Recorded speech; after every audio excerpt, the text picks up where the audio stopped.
Pergi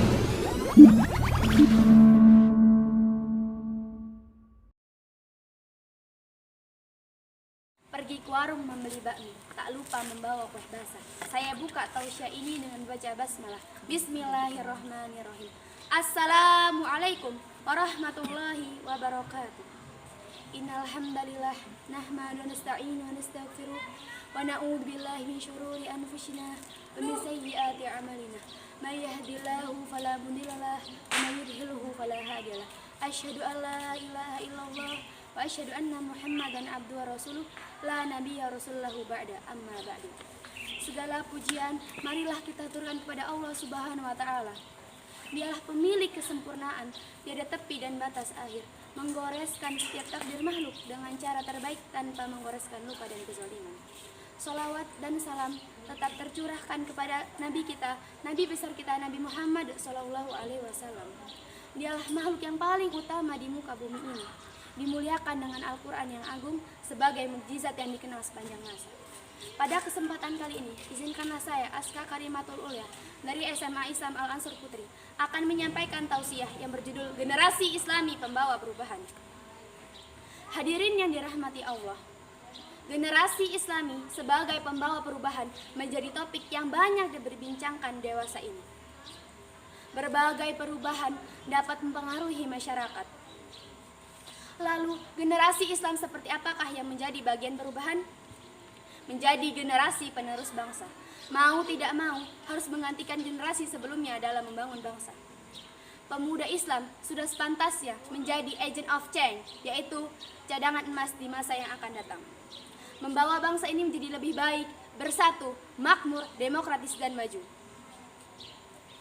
Melihat sejarah masa lalu, Indonesia diwarnai oleh pergerakan kebangsaan yang tidak lain dimotori oleh pemuda pada zaman itu.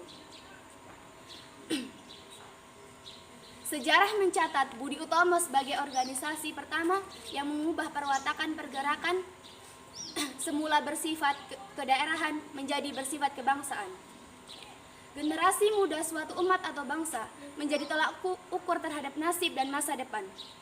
Jika kita ingin melihat generasi muda suatu umat atau bangsa, maka kita bisa melihat kualitas yang generasi muda yang mereka miliki. Jika generasi mereka baik, maka dapat dipastikan generasi mereka baik dan sulit dipengaruhi oleh ideologi atau pemikiran bangsa atau umat lainnya.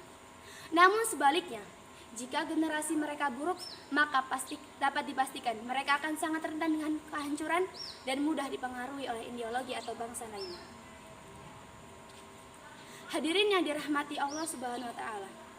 Pemuda Islam tetap harus mengikuti perkembangan dunia dan bagaimana perubahan sosial terjadi dan berbagai peran besar teknologi, terutama pemikiran modern yang telah merubah paradigma berpikir manusia.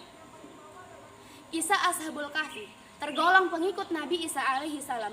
Mereka adalah anak-anak muda yang menolak kembali ke ajaran nenek moyang mereka, menyembah selain kepada Allah Subhanahu wa taala.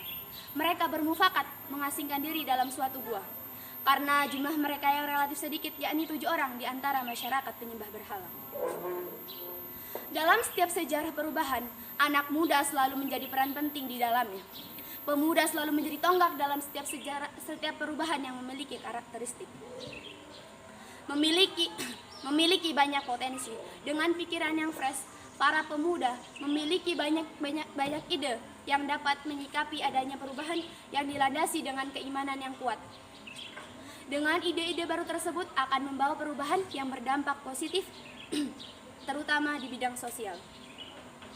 Fisik yang kuat. Rasulullah SAW bersabda, "Al-mu'minu qawi khairum minal mu'minu dhaif." Mukmin yang kuat lebih baik daripada mukmin yang lemah. Pemuda yang memiliki cita-cita yang tinggi, metal baja membuat ia tak terkalahkan. Semangat yang tak pernah mati, rela berkorban siang malam tanpa mengenal lelah. Memanfaatkan kesempatan emas.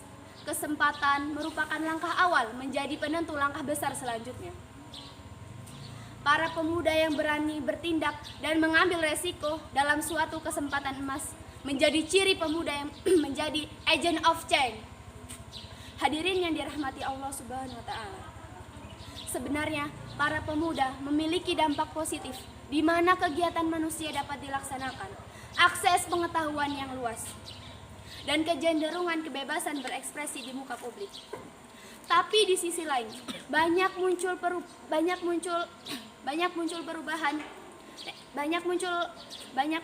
dampak negatif akibat perubahan ini. Di antaranya pemikiran-pemikiran baru yang menjadikan nafsu syahwat sebagai landasannya. Muara pemikiran ini menjadikan kenikmatan duniawi sebagai orientasinya.